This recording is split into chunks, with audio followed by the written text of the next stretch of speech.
Hello, this is Compound Interest Stock Guy, and today I'm going to be talking about the market, so stay tuned. If you're new to the channel, please subscribe, hit the bell down below, give me a thumbs up, appreciate it. I'm just driving around Okanagan.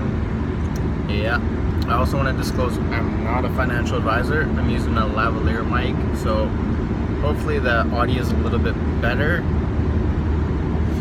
So, Tilt Holdings has been getting annihilated, absolutely annihilated and crushed. So there was a lot of volume on it yesterday.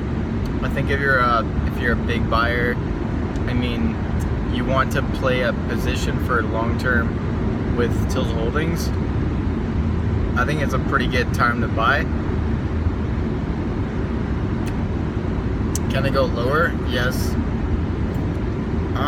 I guess there's like worries about the fact that it could have a raise really low, so it's hard to say about when the bottom is. I haven't accumulated any more recently. I'm kind of looking for it to just kind of bottom down and then maybe pick up 1,500 to 2,000 shares. I can't remember how many shares I have right now, like somewhere like 2,000 or 2,500 shares, so I might try to pick up around like 4,000 in total, maybe 4,500, I'm not sure what I want to do, but I know Ceneva's kind of starting to ride up, but it might get dropped down. I'm not sure. They were supposed to release news on basically with the closing of their Okanagan Falls property, and that hasn't been announced yet, so I'm not sure. Kush Bottle's supposed to be reporting they're applying for the I think it's a NASDAQ, yeah. So I'm not sure how long it would take. Probably not too long. So they could get onto the NASDAQ in the next 2 weeks or less, or maybe in the next month. I think they have a great shot at getting on the NASDAQ. I think because just their revenues are really good. They got Danny Moses and Tim Seymour as strategic advisors. I own 100 shares of Kush Bottles KSHB. I like the company going long term, but I think if it ever goes to $15 to $25, I'll probably sell for sure. So yeah, Kush Bottles. Sundale Growers is actually applying for this NASDAQ, and their Canadian they're not making that much money in Canadian operations. It's pretty small. I think it was somewhere around 1 million. But they have a bigger company that they're working with in Europe that they acquired, and that's a little higher. It's somewhere like 10 million, or maybe it was 10 million for a quarter, or for 6 months, or for the year. I can't remember the exact, but I'm just more curious on how it kind of the share structure going forward when it does, because I think they are a pretty decent company, and that's pretty awesome for them to just go straight to the NASDAQ, the same kind of style that Tilray is doing. So I like that. I like that perspective and that kind of dynamics. Yeah, so Green Growth Brands, they are acquiring for $300 million an extract company, so that's pretty big. I don't know how I feel about Green Growth. I'd like to see the revenues go a lot bigger. I know the CEO's got some pretty big plans for big things with Green Growth Brands, but I'm not sure. Cannabis, they're submitted their application for their Langley facility, so yeah, I mean, I think that Langley facility, when they get that running, that's going to be a big money maker. You got to understand that in the Metro Vancouver area, there's a lot of people that grow illegally. So if they can get those same type of people who are great growers working with Cannabis, then you know that's an ace up their sleeve. Yeah, I mean, I think Cannabis might double bottom at around 140.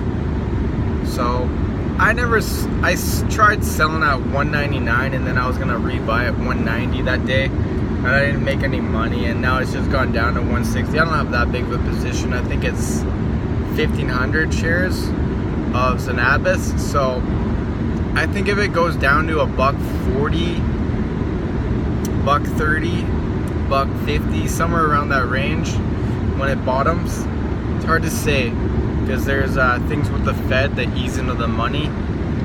So if that happens, I think I'll be a buyer. I still have about $9,000 or maybe like $8,000 that I can spend to for my TFSA. So yeah, I'm just running shy. I just want to be very strategic with where I put my money. I want to get 52-week lows, baby.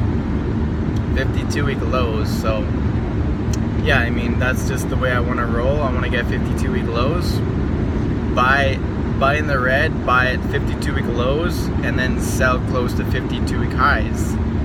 I think that's the mentality that I gotta do moving forward on all my positions. Stop being greedy, trying to get way high, because sometimes it's just not gonna hit it because the market's not always friendly. Yeah, I mean, that's just my basis, that's my thinking. What else?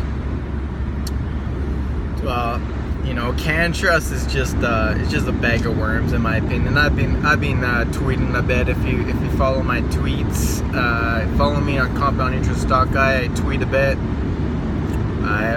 Yeah, it's just not good. It's not a good look for Trust. I think it's just gonna bottom. It's just gonna keep going down. You gotta understand, they're not gonna be able to work out of that facility for quite a while, and they have all these patients that they have. So they're upsetting all these patients. They're losing patients by the day. It's not a good look for Trust, and they're on the NYSE. I expect a lot more. You know, there's gonna be a lot more detailed look into Trust. You're gonna see Citron Research or Hindenburg Report or whatever other company that went all hardcore on Afria. I expect that to happen any day now, and they're gonna crush the shit out of Trust.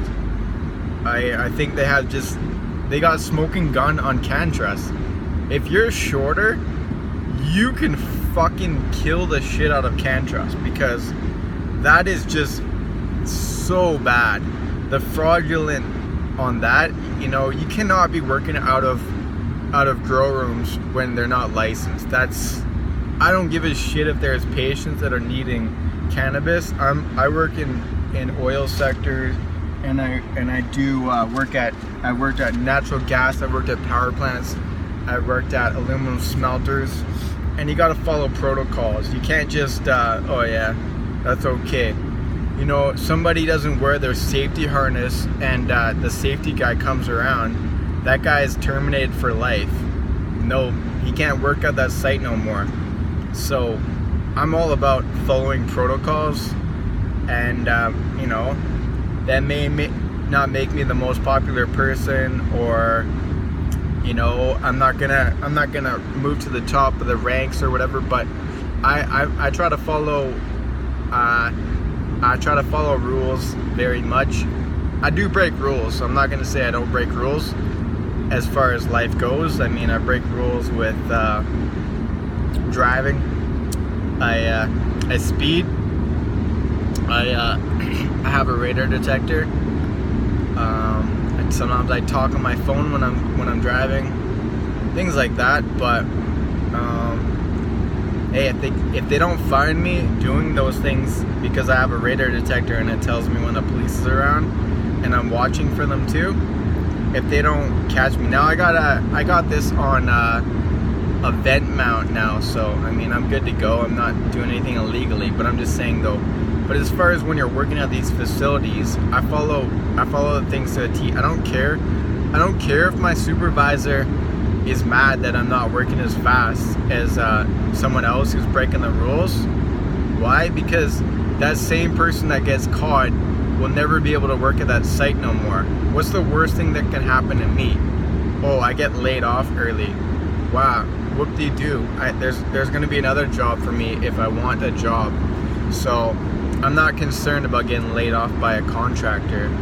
I'm more concerned about the big things, and that's the same with CannTrust. You know, okay, the government distribution, they want to get their cannabis, and they're like all hot under the collar to get CannTrust to grow.